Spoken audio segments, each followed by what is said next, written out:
वाला छौरा के पटाबै छी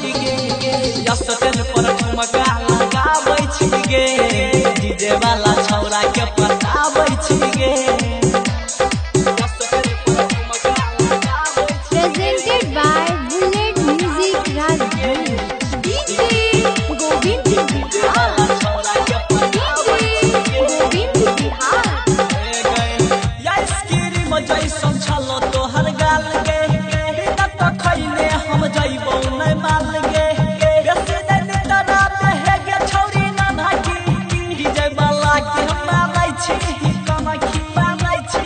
कमखी मानै छी हे गई या स्क्रीन में जैसन छलो तोहर गाल गे बिना तो खैले हम जइबौ नै माल गे बेसी दिन तना पे हे गे छौरी ना भागी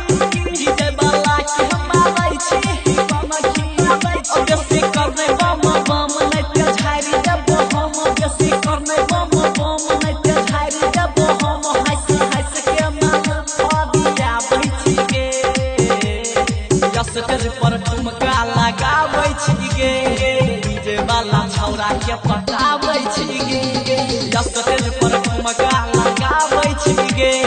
डीजे वाला छौरा के पटाबै छी गे। Presented by Bullet Music Rajdhani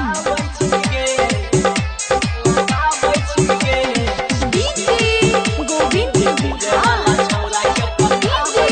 Govind Bihar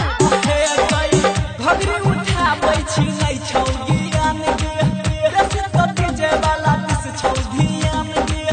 घोड़ी पर तोरा मारै छौ ले जलाई दुनु जवान छौरी छौ तोहर गाय छौ तोहर गाय छौ तोहर गाय घगरी उठाबै छी नै छौ ज्ञान गे बेसी तो डीजे वाला दिस छौ ध्यान गे घोड़ी पर तोरा मारै छौ ले जलाई दुनु जवान छौरी छौ तोहर गाय नाच भइल राति कहो पर मध्य हाथी नाच भइल राति कहो पर मध्य हाथी प्रिंस पंकज के छौरी तो देखाबै छी गे स्टेज पर ठुमका लगाबै छी गे डीजे वाला छौरा के पटाबै छी गे स्टेज पर ठुमका लगाबै छी गे डीजे वाला छौरा के पटाबै छी गे। Mixed by Kumar Pankaj. Presented by